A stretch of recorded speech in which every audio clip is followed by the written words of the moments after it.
수요일 TBS 연속기획으로 시작합니다. 납품 단가 후려치기, 물량 밀어내기 등 가맹점에 대한 이른바 갑의 횡포는 어제 오늘 일이 아닙니다. 이뿐 아니라 원청업자와 하청업자 사이에서도 불공정 거래는 뿌리 깊게 박혀 있습니다.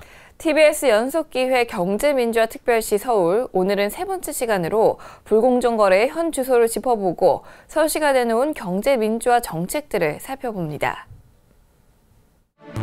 가맹점 형태로 마사지숍을 운영하는 김모 씨는 최근 본사로부터 부당한 요구를 받았습니다. 광고비와 인테리어비 등을 요구하며 이를 받아들이지 않으면 계약을 해지하거나 불이익을 주겠다는 내용이었습니다. 340만 원 정도 되는 금액이었는데 그걸 일방적으로 부담을 하라고 그러니까 이제 점주들이 모여서 들고 일어난 거죠. 무슨 일이 있으면은 가맹점들에게 가맹 계약을 해지하겠다는 그 내용 증명을 보내고 본사에서 그런 내용 증명을 받은 가맹점주들은 그 가맹 계약이 해지될까 봐 찍소리 못하고. 김 씨는 서울시의 도움을 받아 보다 나은 조건으로 본사와 합의할 수 있었습니다. 의를 향한 갑의 불공정 거래는 하도급 거래에서도 빈번하게 발생하고 있습니다. 건설회사의 하청을 받아 건물에 기계 설비를 시공하는 이 업체는 지난 2014년 공사를 마무리했지만 1년이 넘도록 잔금을 받지 못했습니다. 원청업체는 발주처로부터 공사 대금을 이미 받은 상태였지만 하청업체들에게 제때 돈을 주지 않고 미뤄왔습니다. 미팅 중이다, 손님 만나고 있다, 외출 중이다, 현장 갔다 하면서 절대로 바꿔주지도 않고, 그래서 우리 전무님이요 수차례 방문했어요. 그랬다가 결국에는 어느 정도 다 웬만큼 받고 그 잔금 2,400만 원 남은 거를 끝끝내 안 줬어요. 1년이 넘도록 안 주는 바람에. 이 업체는 서울시 하도급 부조리 신고센터의 도움으로 잔금을 받을 수 있었습니다. 원청업체와 하청업체 간, 가맹본사와 가맹점주 간의 갑을 관계에서 시작된 불공정 거래를 살펴봤습니다. 이런 비민주적인 관행을 뿌리 뽑고자 서울시가 경제민주화 정책을 내놨는데요. 경제민주화, 쉽게 말해 경제 주체들끼리 함께 잘 살자는 뜻입니다. 과연 갑과 을이 함께 상생하려면 어떻게 해야 할까요? 서울시의 정책은 이렇습니다. 서울시는 경제민주화 정책의 하나로 갑을 관계의 불공정 거래 문화 근절에 집중합니다. 먼저 올해부터 프랜차이즈, 가맹업계의 자정 노력을 유도하는 방안으로 공정거래 프랜차이즈 인증제를 실시합니다.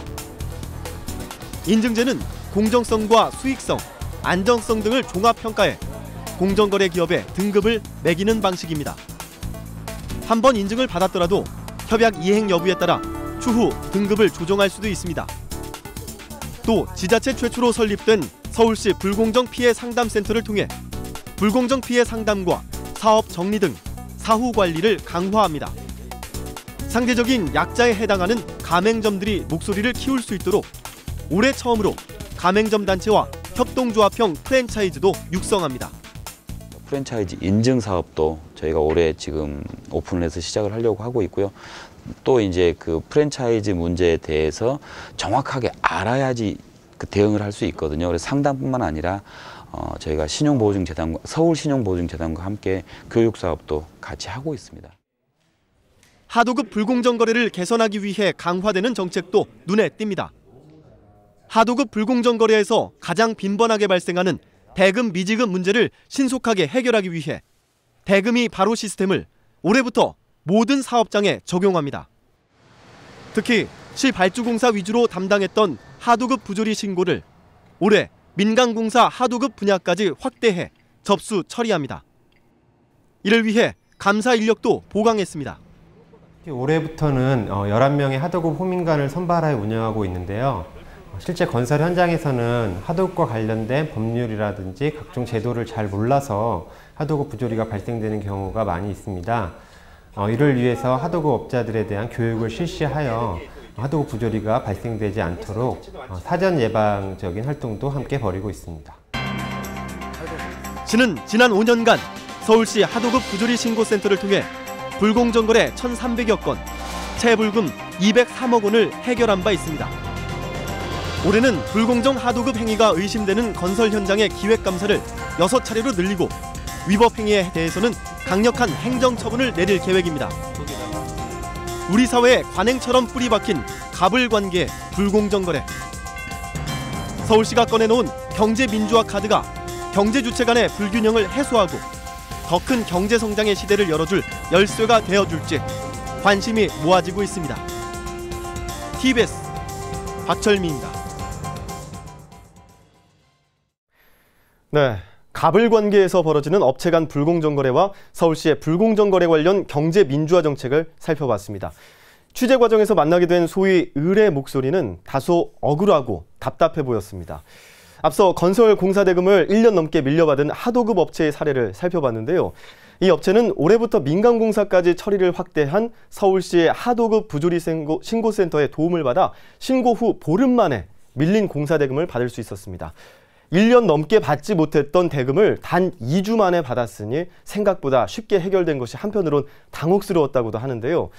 그동안 민사소송 같은 법적 대응도 생각해봤지만 소송 기간이 길어지고 들어가는 비용도 만만치 않아 꺼려졌다고 합니다. 또 소송 이후에 업계에서 다른 업체들에게 수주를 받지 못할 수도 있다는 걱정 때문에 쉽게 결정할 수도 없었다는 말도 전했습니다. 그런데 서울시 하도급 부조리 신고센터와 상담을 한 후에 걱정을 씻어낼 수 있었다고 했는데요. 그 이야기를 들어보겠습니다. 그 얼마나 남는다고, 남지도 않은 공사를 그걸 안 주냐, 받고도 안 주냐, 이런 것 때문에 분개하고 막 그냥 진짜 열받고 전화를 해도 받지도 않고 막 이러니까 엄청 그거 했는데 딱 보름 만에 받으니까 저야 막 완전히 1년 동안 밀린 그 채증이라 그럴까요? 스트레스가 확 풀린 기분이죠. 고생시키는 업체는 어차피 그 회사하고 다시 재계약하기가 어려울 때는 빨리 그냥 결정을 해서 이런데 서울시청 하도급 부조리 센터에 신고하면 바로 받을 수 있다는 거를 말씀드리고 싶어요. 가맹점이나 대리점에 대한 본사의 갑질 행태도 만만치 않은데요. 특히 끼워 팔기와 물량 밀어내기 등을 강요해 물의를 빚는 본사의 불공정거래 행위들, 언론을 통해 심심치 않게 들려오고 있습니다. 이런 소식들 접하면 화가 나죠. 그러다 보니 불매운동으로 갑질업체들을 응징하는 시민들도 있습니다. 그런데 이런 불매운동 자제해줬으면 좋겠다고 을들은 말합니다. 이런 본사와 분쟁을 하고 있는 가맹점이 있다고 하면은 일반 시민들께서는, 일반 국민들께서는 그 업종은 그러면 불매운동을 해야겠다 이렇게 생각하면서 그게 도와주는 거라고 생각하시는 경우가 많거든요. 그거는 본사와 이런 어려운 싸움을 이어가는 가맹점주들을 도와주는 게 아니라 더 힘들게 하는 방법이거든요. 그래서 그런 경우에는 그 업종에 대해서 불매운동을 하시는 게 아니라 그 업종에 대해서 찾아가서 싸우고 있는 가맹점인지 확인을 하고 열심히 싸우시라고 격려도 해주시고, 그 싸움의 대상인 그 분쟁의 대상인 가맹본사에 대해서 그 여론으로 좀 많이 질타해 주시고 하는 게 가장 크게 도와주시는 방법이거든요. 네, 갑의 횡포를 경험했던 을의 목소리를 각각 들어봤습니다. 서울시는 공정한 삶의 가치가 실현되는 사람 중심의 경제도시를 만들겠다며 경제민주화특별시 서울을 선언했습니다. 우월적 지위에 있는 소수 대기업과 상대적 약자인 다수의 중소기업 소상공인들, 이들 사이에 존재하는 불공정과 불균형을 해소하려면 서울시만의 노력으론 한계가 있을 수밖에 없습니다. 불평등이 당연시되는 사회적 인식이 바뀌고 갑의 횡포를 규제하고 을의 피해를 구제하는 법 제도와 관행이 자리 잡기 전에는 갑의 횡포는 현재 진행형일 수밖에 없습니다. 지금까지 TBS 연속기획 5부작 경제민주화특별시 서울, 오늘 세 번째 시간으로 불공정거래의 현주소와 서울의 경제민주화 정책을 살펴봤습니다. 내일 이어지는 4부에서는 기업과 소비자 간의 불공정거래를 진단하겠습니다.